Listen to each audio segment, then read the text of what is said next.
My name's Lay Leezy, aka Young Nino Brown. 5-time award-winning rapper.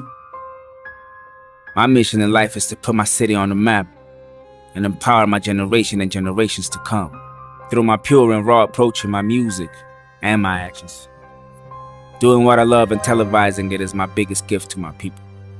Lay Leezy. Para muitos, este nome foi sinônimo de futuro. Para outros, foi sinônimo de promessa não cumprida. Em 2016, ele estava no topo de uma lista que o colocava entre os 10 melhores rappers de África, à frente de lendas moçambicanas, angolanas e portuguesas. Cantava em inglês como se tivesse nascido em Atlanta. Tinha contrato com uma gravadora pan-africana. Colaborava com nomes como AKA. E parecia que o mundo era pouco para ele. Depois, alguma coisa se partiu. Os lançamentos tornaram-se passados.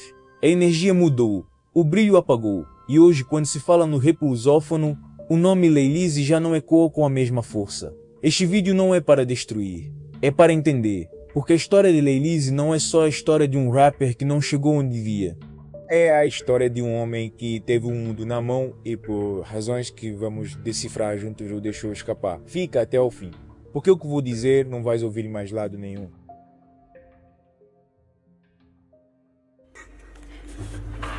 Let's see.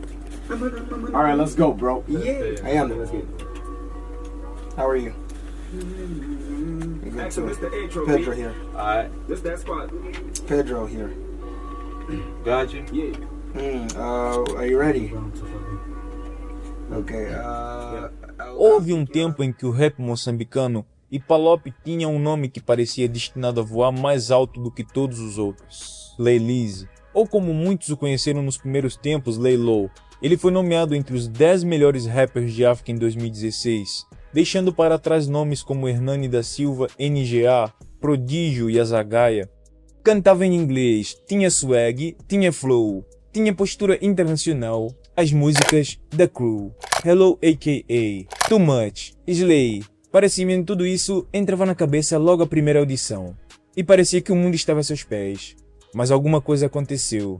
O tempo passou, os lançamentos tornaram-se irregulares, o impacto diminuiu, e a pergunta que ficou no ar é a mesma que muitos fãs e críticos se fazem até hoje. O que é que falhou na carreira de Lay Leezy? Porque um gajo com tanto talento, com tanto reconhecimento internacional, com um contrato com o Welbeck Records que o podia ter colocado ao lado de grandes nomes do continente, acabou por não atingir o potencial que todos esperavam. Alguns dizem que foi a mudança para trap que não lhe cai bem. Outros dizem que foi a volta para Moçambique, misturar-se com os putos da praça em vez de manter o foco lá fora.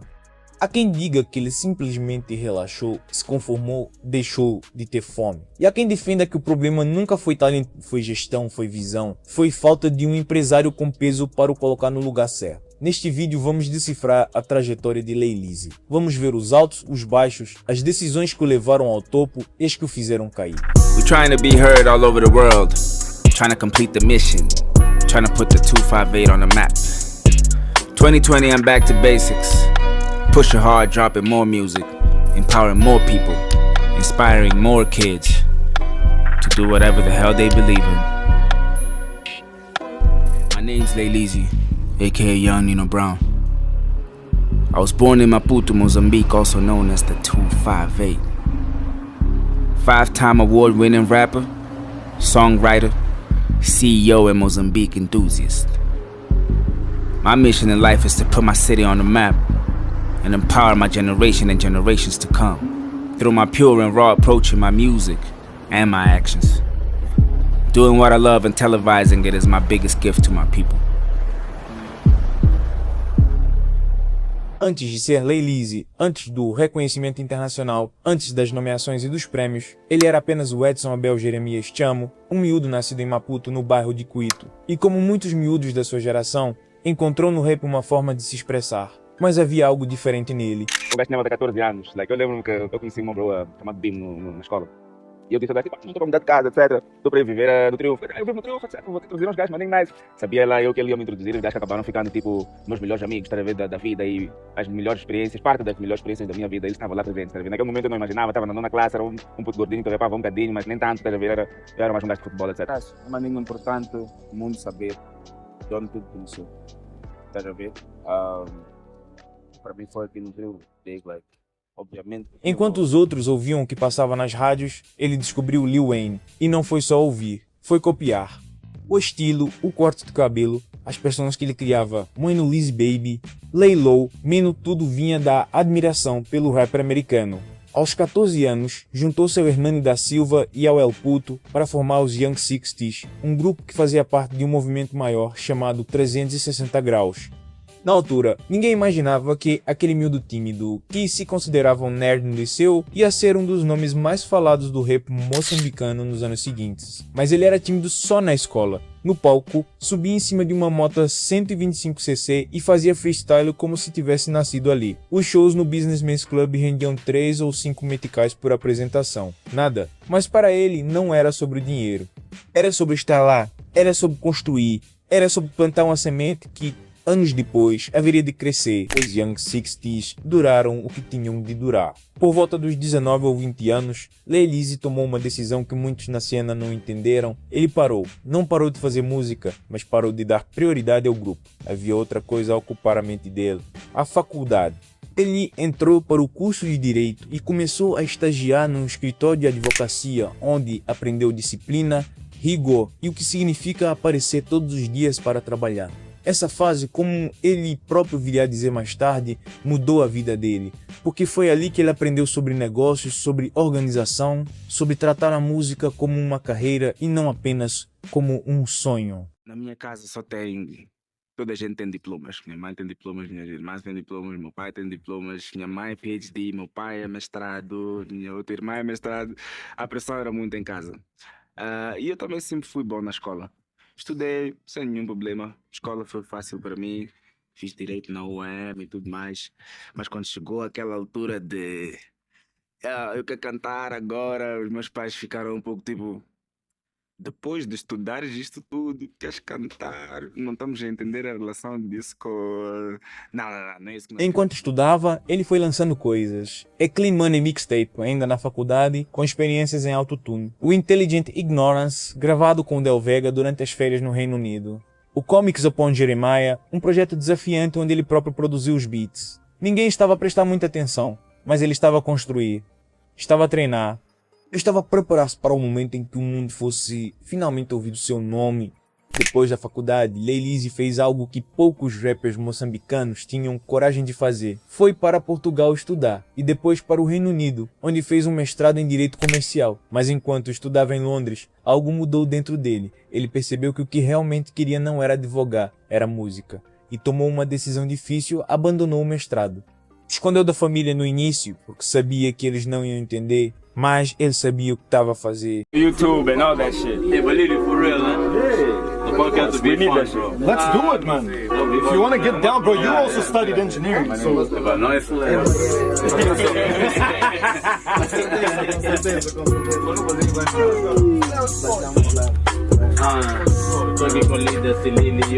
Em Londres, escrevia em inglês todos os dias. Gravava freestyles. Fazia networking com artistas locais. Stress da Drama Kid, da Mani Van Dunen, Milton Gould, todos cruzaram o caminho dele. E ele foi absorvendo, aprendendo, evoluindo. Depois voltou a Moçambique. E continuou. Lançou mais músicas. Fez mais contactos. Até que, em 2015, o destino bateu à porta. Ou melhor, bateu a Joabeco Records. A gravadora viu nele potencial internacional. Assinou o contrato. E o que veio a seguir foi a fase mais alta da carreira de Lil Lizzy. Assino com Joe Beck. Tenho uma oportunidade. Epá, já nem sei contar, tipo, a vida é estar no estúdio a gravar. Lil Lizzy assina com a Gelbeck Records e lança Da Crew. A música explode, o videoclipe é pesado, a produção é de qualidade e ele está diferente. Mais maduro, mais confiante, mais internacional. O inglês que antes podia parecer uma tentativa de imitar os americanos, agora soa natural, soa dele.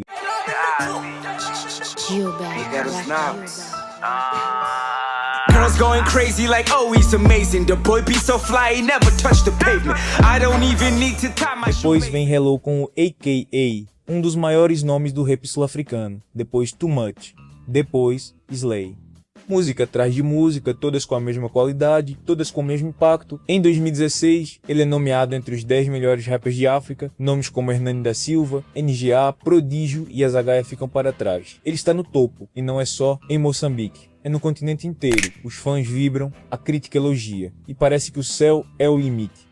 O Hernani da Silva, que é seu parceiro de longa data, diria mais tarde algo que resume bem este período: eu só tremo quando Leilise lança, porque havia ali qualquer coisa, uma ameaça silenciosa, um gajo que quando soltava uma música fazia todo mundo parar para ouvir, e ninguém queria ficar para trás.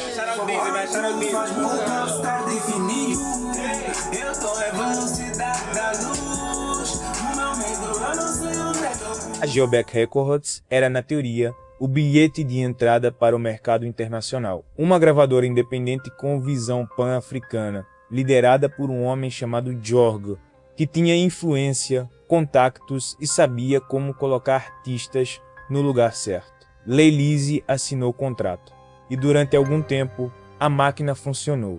Vídeos de alta qualidade, promoção nacional e internacional, parcerias com nomes grandes, tudo parecia alinhado, mas havia um problema. E o problema, como sempre acontece na indústria, era o dinheiro. Leilise mais tarde revelaria, numa música chamada Benção com Nico, que apesar de a Geobec estar no bom caminho, a visão não era totalmente a dele.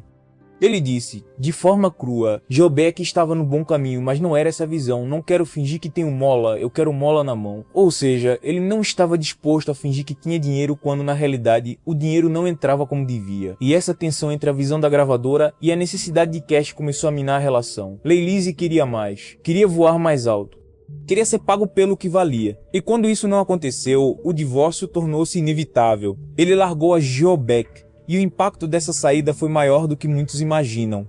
E achas que tipo, nesse time com Geobec, tipo, porque agora já não estás com Geobec, nesse time com Geobec, achas que chegaste a atingir tipo, o teto daquilo que era possível? Na Geobec? Na Geobec. Estava um bocadinho chateado com a cena de Geobec em 2019. Tipo, eu não sabe, eu saí da Geobec em 2019, início do ano. Ou fim de 2018, que foi no time que a Sam sai do escritório. Eu também começo a gradualmente trabalhar para sair da Geobec.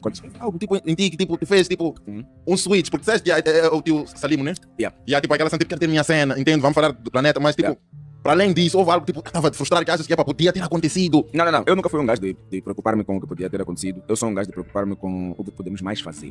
E simplesmente eu senti que, bro, mata fama, malta atenção, não estar a fazer, tipo, a mola que eu pensei que fosse fazer, não estar a ver minha team, incluindo o próprio George, cheios de fama, mas outside não estamos a movimentar, outside, estou a falar de fora de Moses, já não estava a movimentar porque também já estava a perder mola, já investimos tanto dinheiro. Eu acho que eu não devia ter saído naquele tempo. Eu acho que nós devíamos ter tido, naquele time, devia ter tido um bocadinho de paciência. Então eu estava há 4 meses de fazer uma música com STC. Depois da saída de Geobec, alguma coisa se quebrou. Não imediatamente. No início, ele ainda tentou manter o ritmo. Lançou a No Fears Mixtape, um projeto sólido, mas que já não teve o mesmo impacto dos tempos áureos. Depois veio Água Benta em 2023. Depois Flow Belize em 2024, que alcançou 2 milhões de streams no Spotify, um marco histórico para um rapper moçambicano. Os números não mentem, ele ainda tinha público, ainda tinha relevância, mas a sensação que ficava no ar era de que o fogo já não ardia com a mesma intensidade. Os lançamentos tornaram-se irregulares, as músicas deixaram de ter a mesma urgência, e muitos começaram a perguntar o que aconteceu ao Leilise que parecia destinado a dominar a África. As teorias começaram a surgir. Uns disseram que ele perdeu o foco quando voltou para Moçambique e começou a misturar-se com os putos da praça. Outros disseram que a trap que ele adotou mais tarde não lhe caía bem, que o seu estilo era outro, mais melódico, mais internacional. Há quem defenda que o problema foi a língua, que cantar em inglês, ao mesmo tempo que lhe abriu portas lá fora, reduziu o público nacional que o consumia. E há quem aponta o dedo à consistência que ele nunca foi regular nos lançamentos, que desaparecia por longos períodos, e que quando voltava já não tinha o mesmo impacto. A verdade provavelmente é uma combinação de tudo isto. Mas há uma crítica que se destaca entre todas, uma que dói mais. A crítica de que Leilise nunca teve identidade própria. Esta é talvez a crítica mais pesada que se faz a Leilise. E vem de fãs, de críticos de outros artistas. Dizem que ele tem flow, tem swag, tem técnica, mas não tem identidade. Que quando o ouves, lembras-te de vários artistas estrangeiros, mas não lembras dele. Que o Leilise não tem uma marca sonora própria, um timbre inconfundível, uma forma de escrever que seja só dele. E no mercado como o rap, onde a autenticidade é a moeda mais valiosa, isso é um problema grave. Compara-se com Hernani da Silva. Diz que o Hernani, quando escreve para alguém, a gente sabe que foi ele que escreveu. Tem assinatura, tem personalidade. Leilise não. Ele canta em inglês, mas os americanos vão sempre ser melhores em inglês. Canta em português e há quem diga que liricamente é fraco, que não se compara a um Paul Elson ou a um T-Rex. Então, onde é que ele se encaixa? Qual é o seu lugar? Esta crise de identidade, mais do que a falta de lançamentos ou os problemas com a gravadora, pode ser o verdadeiro motivo pelo qual Lay Lizzy nunca atingiu o potencial que todos viam nele, porque não basta ser bom, é preciso ser único. Isso é único no rap, é o mais difícil de tudo, mas ouçamos o próprio. Porque Lay Lizzy não é cego ao que se diz dele. No podcast Tu Pra Tu, em 2024, ele falou abertamente sobre a carreira, as escolhas, os arrependimentos e a visão para o futuro. Ele admitiu que foi impaciente no início, que queria tudo para ontem. Falou da importância de ser organizado, de pensar a longo prazo, de construir algo que vá além da música. E revelou que hoje tem a sua própria agência criativa chamada Planeta, focada em conteúdo organizado, podcasts, marcas, influenciadores e eventos. Ou seja, ele não parou, apenas mudou o foco. Em vez de lutar pelo mercado internacional que parecia estar ao seu alcance, ele decidiu construir algo em casa, algo seu, algo que ninguém lhe pode tirar. E essa decisão, para muitos, foi um recuo. Uma aceitação de que o sonho de ser o maior da África já não faz sentido, mas para ele, talvez seja apenas maturidade. Talvez seja perceber que a fama internacional, sem estrutura por trás, não sustenta ninguém, e que mais vale ser rei no seu quintal do que peão no jardim dos outros. Em Fama, ele canta: tudo que quero, tudo espero da grana da vara feito de ferro, por favor, não me engana da vara tudo do zero, topo ele me chama da fama. É a confissão de quem sabe que a fama é um objetivo, mas também uma armadilha. Ele quer o dinheiro, quer o reconhecimento, mas quer, acima de tudo, não ser enganado. E talvez essa desconfiança, essa necessidade de controlar o próprio destino, seja o que o impediu de se entregar completamente a uma máquina que o podia ter levado mais longe, ou destruído. Chegamos então ao ponto central, o álbum que para muitos selou o destino da reputação de Lay Lizzy. Flor de Lis, lançado em 2024, projeto que alcançou 2 milhões de streams no Spotify, um marco histórico para o rap moçambicano, e que, segundo o próprio, não teve marketing nenhum. O verdadeiro marketing foi ser verdadeiro no estúdio. Há faixas como Vida, onde ele canta: vida boa manifesta uma vida boa por não ter joelhos, por uma vida boa por não estou cansado de soltar à toa, e Fim de Novembro. E vida boa, linda só por não tira poeira, levanta a vassoura. É um álbum maduro, reflexivo, menos agressivo do que os primeiros trabalhos, mas é exatamente aí que muitos fãs se dividem. Manifesta uma vida boa, de joelhos por uma vida boa, fatigado de saltar à toa. Uns dizem que Flor de Lis é o melhor álbum do ano, que mostra a evolução do artista, que é um trabalho sólido e honesto. Outros dizem que se desiludiram, que esperavam mais, que o Lay Lizzy de Da Crew e Slay parecia ter desaparecido e dado lugar a um artista conformado, sem garra, sem fome. E talvez ambos os lados tenham razão, porque Flor de Lis não é um mau álbum. É bem produzido, bem cantado, bem estruturado, mas não é o álbum que vai mudar o jogo. Não é o álbum que vai recolocar Lay Lizzy na conversa dos melhores de África. É o álbum de um homem que já foi lá acima, que viu o topo e que decidiu que não vale a pena matar-se para lá voltar. E para os fãs que o acompanham desde os tempos do Lay Low, isso dói. Porque eles viram o potencial. E ver alguém com tanto talento a acomodar-se é sempre uma desilusão. A pergunta que fica é: foi Flor de Lis que determinou a reputação de Lay Lizzy, ou foi a reputação de Lay Lizzy que fez com que Flor de Lis fosse recebido com esta indiferença? E no fim, depois de percorrermos a estrada toda dos Young Sixties ao auge na Gilbeck, do declínio à crise de identidade, do Flor de Lis à agência Planeta, a pergunta continua no ar. O rap tinha razão sobre Lay Lizzy. Havia quem dissesse lá atrás que ele era o único que podia representar Moçambique no mundo. Havia quem tremesse quando ele lançava. Havia quem o comparasse aos maiores de África e dissesse que ele estava à altura. Mas o tempo passou e o que ficou foi a sensação de um potencial não cumprido. Não porque ele não fosse talentoso, ele era, mas talento sozinho não chega, é preciso visão, é preciso sorte, é preciso estar no lugar certo, na hora certa, com as pessoas certas. Lay Lizzy teve tudo isso em momentos diferentes, mas nunca ao mesmo tempo. E quando finalmente parecia que ia descolar, algo puxava para trás. A gravadora que não pagava, o mercado que não abraçava o inglês, a volta para casa, a falta de identidade, a acomodação. Tudo isso são pedras no caminho, e ele, ao contrário do que muitos esperavam, não as removeu, apenas aprendeu a viver com elas. Hoje, Lil Easy continua a fazer música, continua a ter fãs, continua a ser respeitado como um dos grandes nomes do rap moçambicano, mas o trono de melhor rapper Palop mais internacional, esse ele já não ocupa, e talvez nunca mais ocupe. A questão é, ele se importa? Pelas suas próprias palavras, parece que não. Ele encontrou sua paz, encontrou seu caminho, e para muitos, isso já é uma vitória. Para outros, é uma derrota disfarçada. Cabe a cada um decidir. E agora eu te pergunto, para ti, o rap tinha razão sobre Lil Easy, ou foi o Lil Easy que falhou com o rap?